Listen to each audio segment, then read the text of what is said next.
It's physics. So, I mean, that golf club, it comes down at an angle.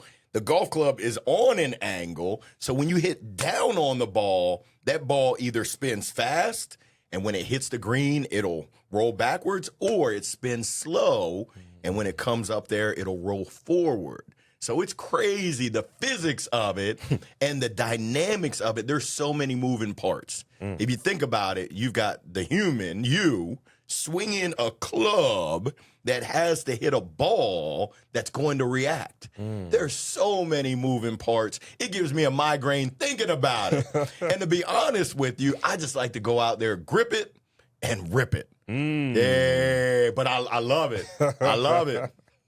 Grip it and rip it. Okay, I like it. I like it. I like it. Yo, plug me in.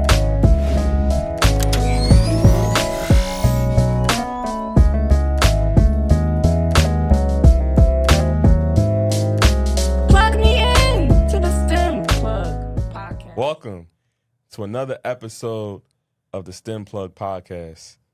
And today is going to be another amazing episode. You know, here on the STEM Plug Podcast, we plug you in with amazing, entrepreneurs, STEM professionals doing some amazing, cool things. And today is no different. We have an amazing entrepreneur, Mr. Larry Long Jr., CEO. And you know what CEO stands for? Chief Energy Officer. So, Larry, how's it going today? Come on now, Rich. I'm happy to be here. Thank you for that kind introduction. You got a brother feeling great. The check is in the mail. Man, come on, Larry, man. We really appreciate you being here. So today we're going to dive in with Larry about golf. That's right, golf. And we're going to have an interesting perspective from Larry because Larry has golfed all around the country, all around the world. So anything you want to know about golf, the physics about golf, why does the ball move the way, why do you use a certain golf club, Larry is going to plug us in. Right, Larry? I'm going to try my best, Rich. Woo, you set the bar high. Tiger Woods is my cousin, so it runs in my blood, so I should be all right. Tiger's my long-lost cousin. They call me Larry. Hit it in the woods. So I guess my first question I just have, you avid golfer, right? So how did you really get into golf, and what made you really fall in love with the sport? Man, funny story. 1999, I was in Durham playing summer Wood League baseball. One of my teammates said, "Hey, come on out and play golf." I said, "Man, that boring sport, I ain't going out there. I ain't got no clubs. I don't got no interest. Ain't no brothers playing golf." He said, "Tiger Woods." I said, "I'll give it a try." I went out there. I shot a 155. Oh, I'm tired just thinking about all those shots. 155 is terrible, but I had an absolute blast. I was hitting the ball everywhere, swinging, grip it and rip it. I was hooked. 1999, I've been playing since 1999. I've been addicted to golf. I remember he took us out to Duke, which is a real nice golf course. I spent more time in the woods finding lost golf balls. He said, "Come on, Larry, we got to go. We can't be playing slow." I said, "I'll catch up to y'all." But I've been hooked since 99. I love it. I love it with a passion. I don't know if you can tell, but I light up when I start talking about golf. Woo! We can tell. All right, so yeah, that's cool. So, I've started to play golf in the past couple years. We actually played together, so I appreciate you, bringing me out to the course, sharing the knowledge with me. But I'm not an avid golfer or anything, right? So right now, when you're talking to me and you plugging me in, we really, having fun, and you giving me some knowledge, right? Yes, sir. So, a question I always wonder, right? What really determines the spin rate of a golf ball, and how does that affect its flight and its landing? Yeah, it's physics. So I mean, that golf club, it comes down at an angle. The golf club is on an angle, so when you hit down on the ball, that ball either spins fast, and when it hits the green, it'll roll backwards, or it spins slow, and when it comes up there, it'll roll forward. So it's crazy, the physics of it and the dynamics of it. There's so many moving parts. If you think about it, you've got the human, you, swinging a club that has to hit a ball that's going to react. There's so many moving parts. It gives me a migraine thinking about it. And to be honest with you, I just like to go out there, grip it, and rip it. Yeah, but I love it. I love it. Grip it and rip it. Okay, I like it. So I guess when we look at like the the loft of a club, how does that really influence the launch angle of the ball in this distance? Yeah, so your irons, you've got your pitching wedge, your sand wedge. They've got a real open angle. So when you hit the ball, it goes up high and it lands soft. Your driver might be a 9-degree, 10-degree. So when you hit it, it's going to go far. It's not going to launch as high. But once again, you could have the same club with a different person swinging it. And because of the angle that the club comes down, you could have the same person hit a line drive. You could have a different person hit a line drive with the same club and have a different person hit it, and it pops up in the air because of the way that their swing. So, I mean, you really got to think about, how is my swing? I got fitted for my clubs to make sure that I'm getting the most both distance and the launch angle up so that my balls land soft on the green, stay on the green, and boop, I can knock those putts in for birdies. Oh, wow. Trying to drop down, get birdies and eagles.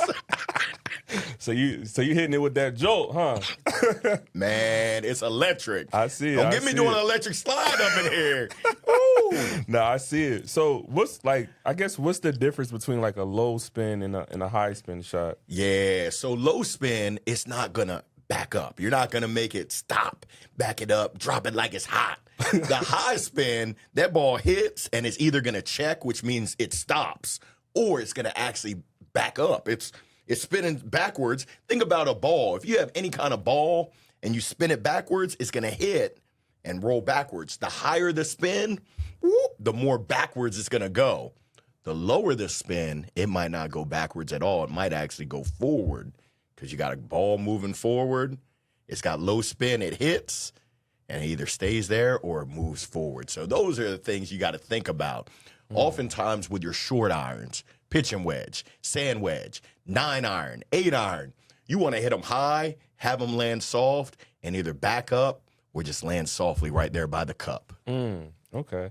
Yeah, I always wondered, like kind of what are the factors, that kind of, influence the amount of a backspin when you're hitting that chip shot or anything. Yeah. Like, so that's it's hitting down on the ball. It's kind of like tennis, and I'm not really good at tennis, but you know how in tennis you got the forehand swing. Oh wow, I'm knocking things over. Ooh, it is electric. That's that jolt in you. I love it. And then you've got the backhand, which has that backhand spin. It's very similar. So when you hit down on the ball, you cause that ball to have a lot more backspin. If you hit kind of not down, but you kind of hit through it this way, it's not going to have as much spin. It will have some, but it ain't going to check up and roll backwards. Yeah. Okay. So it seems like you've been, an avid golfer over the years, right? You've been all around. You've been sharing your jolt everywhere, right? So how have you seen any, like, how has, like, golf clubs, the design of golf clubs kind of evolved over the years? Ooh, the technology has changed. When I first started playing, my buddy Matt, what's up, Matt? Matt? He gave me his dad's old clubs, which were persimmon woods. They were actual woods, straight from the tree. Now the woods are made of titanium. The technology, and we haven't quite gotten the AI yet. I am ChatGPT, but the technology is off the chain. Yeah. You can now go in there, and they got clubs for folks that slice it. They got clubs for folks that hit duck hooks. They get you all straightened out by looking at your swing, the dynamics of it, looking at the spin rate, looking at the, you got me choked up just talking about it, looking at the launch angles, and they can make adjustments to counteract all the craziness that my swing is. They looked at my swing and said, we got to go to work. They started tinkering.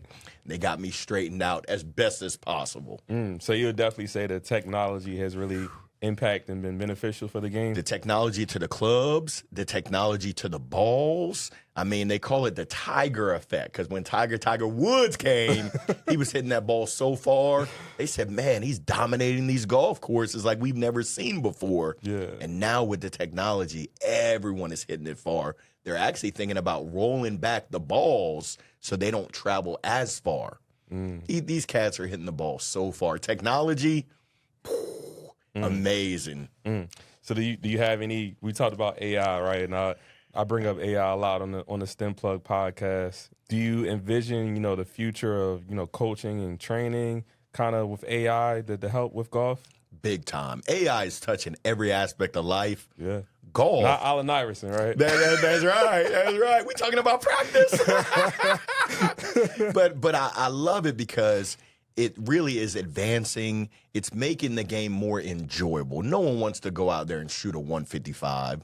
That's embarrassing. For me to even say that out loud, it's like, come on, man. Yeah. Come on. Yeah. But technology is really helping everyone to enjoy the game. And for those that are competitive, it's helping them to be even more competitive. So I see it touching every aspect of life, including golf. Yeah. Okay. So yeah, you do so much with golf, right? I know you have your business where you do a lot of the sales in golf. That's amazing. So what do you as a golfer, what do you really prefer?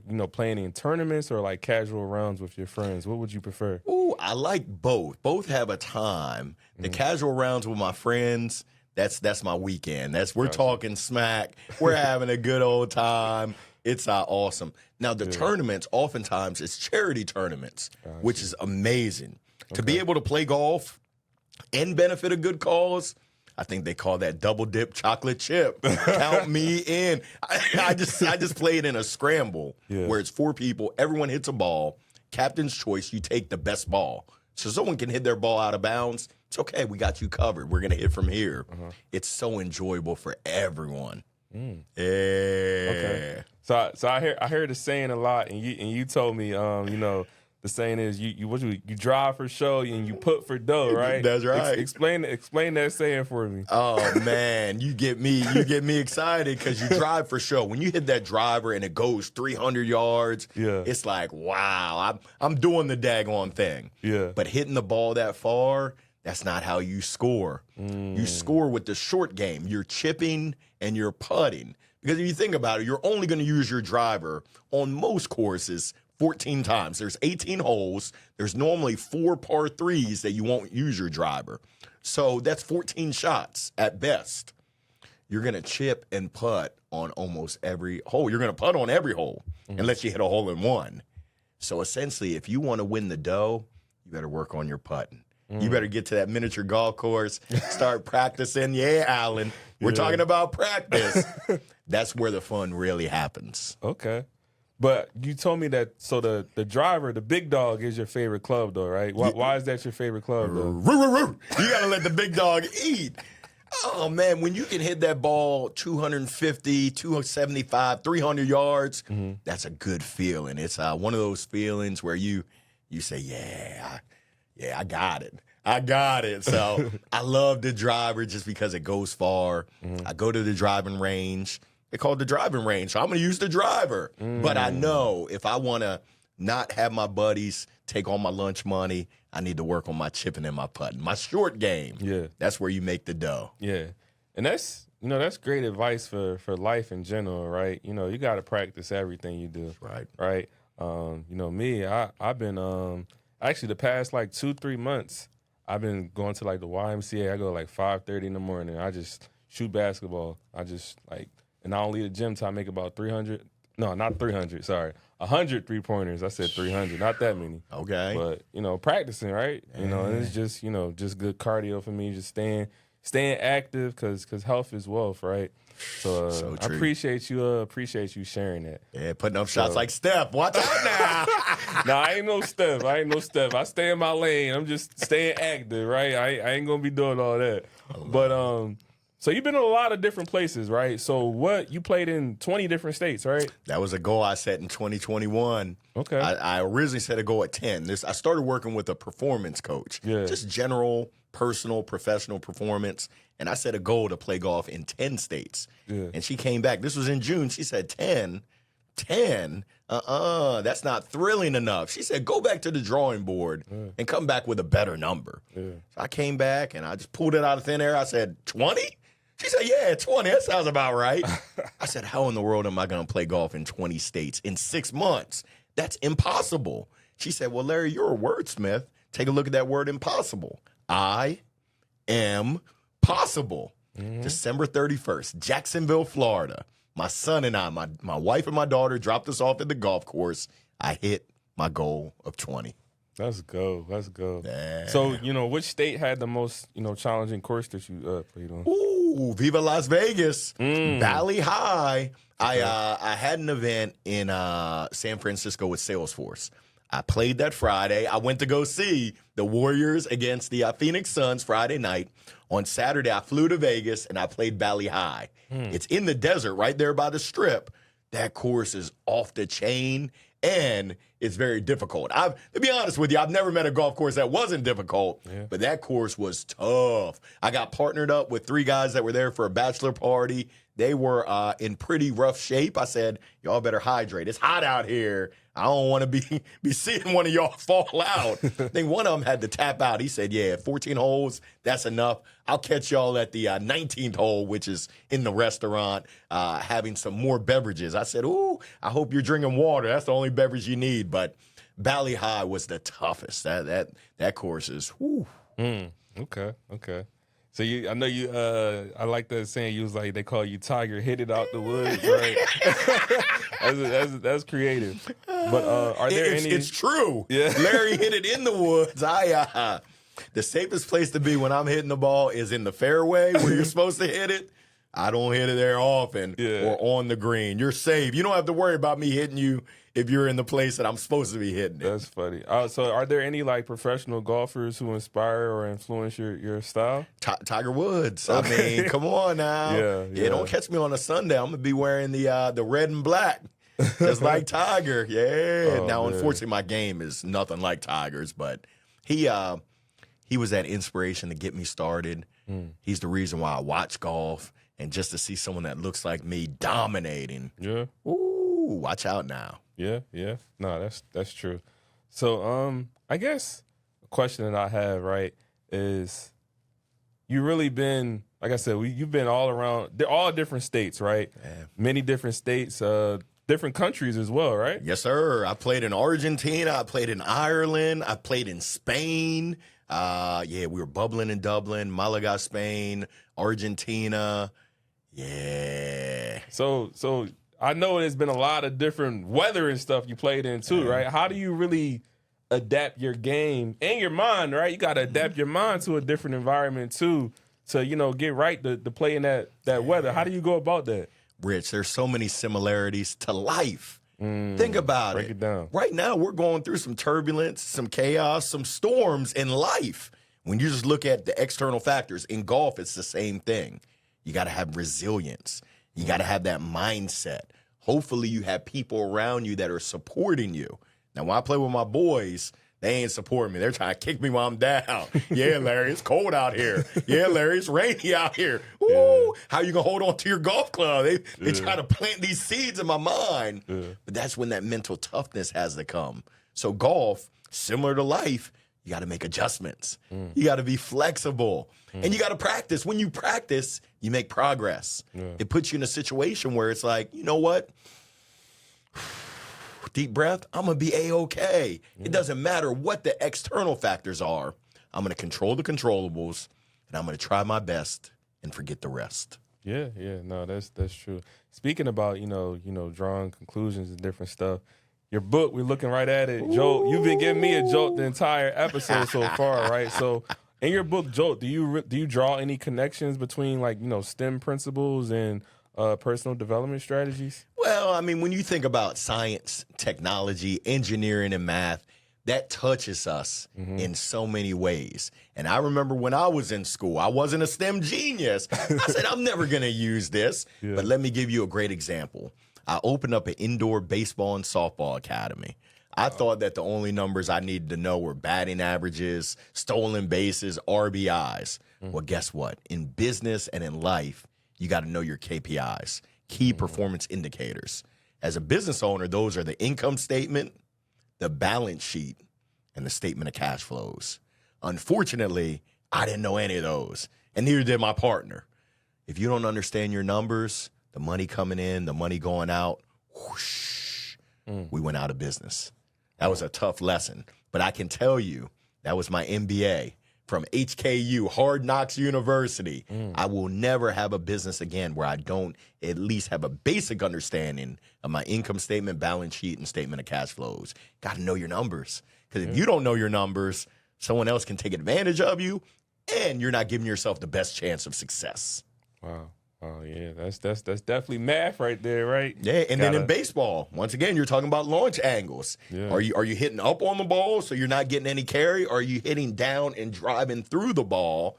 We talked about that a lot. Balance. These are all concepts that I never imagined I would have to use in real life that come to fruition. So my book is really about getting people unstuck, making sure that people step into their inner greatness, because sometimes we lose it, we don't believe in it, and we don't live in our inner greatness. I believe everyone's got greatness. Sometimes you just need that jolt to get you back on that path. Okay, so where can we get? Where can our listeners find Jolt at? You can find me on Amazon, Jolt, Larry Long Jr. Okay, and I think you shared with me, I'm pretty sure it was you, Rich, that the place where most dreams live, where most of the dreams live, being in the graveyard. yeah, For anyone that's listening out there, that dream that you have, I encourage you, on your mark, get set, go right now. Stop noodling on it. I talk to people all the time that Like are a pool noodling noodle, right? on. Yeah, pretty much. They've been noodling. They've been thinking about their dream for years. Yeah. Why not right now? yeah. Right now. Don't wait. Life is too short. I think the millennials call it YOLO. I said, what you call me? They said, you only live once. Nah, that's so true, man. Like you said it perfectly, man. The biggest dreams are in the graveyard. You don't want to be on your deathbed thinking about, oh man, if I had one more day, I could have did this, I could have did that, And then, like you said, kind of with most things, I know with me within my business, it's like, sometimes the hardest thing to do is to start, right? That's right. But once you start, all those other things come about, right? So it's like, yeah. So that's definitely a jolt that we definitely appreciate. So I guess going back to golf, right? So if someone wants to, they're listening to this episode, they're like, oh man, I really thought about, going to a driving range or golfing, and now Larry's gave me that jolt. I want to get out there. Yeah. How can they start? Yeah, you got to take that first step. Go out to the driving range. Okay. Go ahead and get some rental clubs at the range and just start hitting. Okay. Hit the ball, chip and putt, enjoy it. Watch it on TV. We have so many resources now. Go to YouTube. You can learn so much about the game and really enjoy it. Go out with people that you enjoy their company. It's an amazing opportunity. Go out and play 9. It's a 2-hour nature hike to play 9 holes. Get out there and walk. Don't drive a cart. Walk, enjoy nature, enjoy the company, and just see if it's something that touches your soul. I never thought that I would enjoy golf. And I'm so happy that my teammate that summer in 1999 said, come on, man, you need to come out with us. I went out there kicking, screaming, begrudgingly, and I was hooked. Hooked, line, and sinker. Now, I do want to share with you, because I know that there's FUD, fear, uncertainty, and doubt. I'm not going to be any good at golf. It's the same thing in life. Oh, I can't start my own business. I want to open up that food truck. I heard this from Hall of Fame speaker, Dr. Willie Jolly. He shared this in June. He said, sometimes you have to lean on someone else's faith and belief in you before yours kicks in. And I know when he shared that, I needed to hear that word. I'm hopeful that that's the plug. That's the jolt that someone needs to hear right now. Sometimes you have to lean on someone else's faith in you, and I have faith in you. I have belief in you until yours kicks in. Let's go now. Nah, that's amazing. That's amazing. So when someone, I guess, goes to the driving range, is it anything, if they're just starting out, right? Yeah. What would you say are some good things that for them to kind of like work on, and so they can kind of get, in the kick of things? Grip, making sure you have the right grip on the club, and balance. Okay. And then just swinging. I would start off with a pitch and wedge, a 9-iron. Just go ahead and just take swings. Okay. It's just like life. I think they call it FITFO. Figure it the freak out. You figure it out as you go. I can tell you with my business, It's shrapnel flying everywhere. I'm building a plane as I'm flying it because I just went. I just said, let's go. We'll figure it out as we go. You think about it. As a baby, you kind of figure that thing out. You start crawling. You try to pull yourself up. You fall down. And you're like, okay, I need to pull myself up. Need to separate my legs and get that balance. There's so many similarities to golf in life. My encouragement is to stick with it and have fun. Don't take it too seriously. Sometimes I play golf with some gentlemen that take the game too serious. They think that they're going on tour. You ain't never going on tour. What are you throwing your clubs for? There's no need to have a temper tantrum out there. Let's enjoy ourselves, the company, the nature. So getting started, just go. Go to the range, focus on your balance, focus on your grip, and just swing. Okay. Grip it and rip it. Yeah, I heard it. Yeah, I heard it straight from Larry Long Jr., the Chief Energy Officer. He plugging us in for sure. So are there any, golf courses that are on your bucket list that you want to hit up one day? Oh, yeah. Augusta National, where they hold the Masters. Yeah, so I got to work at the Masters 2 years ago. Okay. And I call it the Disney World of golf. For any golfer that loves the game, it was amazing. It was magical. Yeah. I said, this place is, off the chain. So that's definitely on my bucket list. Augusta National, I know you're tuning in. Hook Larry Long Jr. up. I'm going to bring Rich with me. Hey, we're going to go out there and have a blast. Let's get it. Pebble Beach out there in California. I mean, my bucket list is endless. There's so many great golf courses out there. Hawaii. Yeah. I want to play golf wherever I go. Okay. Yeah, all around the world. That's dope. That's dope. So do you have any events coming up or anything that our listeners can plug in with you? Or I know you have your show as well. Just plug in everything for us, how we can stay in touch. Yeah, check me out. Every Wednesday at 12 noon Eastern time, I've got my midday motivational minute. Just dropped episode number 170. It's amazing. Wow. I've been doing this 170 weeks out of the last 171. I missed 1 week. I'm also hosting the Cold Calling podcast every Wednesday at 1 o'clock Eastern, where I bring on guests and then I make cold calls. Ice cold calls, reaching out and touching someone. Follow me on LinkedIn. I've got a YouTube page. I'm on Instagram. Would love to connect wherever we can plug in. I love it. I love it. I love it. All right, Larry. So I got one more question. I know I didn't ask you this ahead of time, but I just want to know, right? So when everything is all said and done, right? You're done with the golf and you're not doing anything. What do you really want your legacy to be known as? Yeah, that's a great question right there. Yeah. I want people to remember me as someone who cared about others. I ask myself this quote every morning and every evening. Dr. Martin Luther King Jr. said, life's most persistent and urgent question is, what are you doing to help out others? Not what are you thinking, not what are you writing down. The key word there is doing. So at the end of every day, I ask myself, I look in the mirror. First, I say, oh, wow, where did your hair go, Larry? Secondly, I ask, Larry, what did you do today to help someone else out? If I have a good answer to it, I'm living a fulfilled life. If I can't answer that, Houston, we have a problem. So I want my legacy to be that Larry actually took action and did something every day to help someone else out. Wow, that's amazing. That's amazing.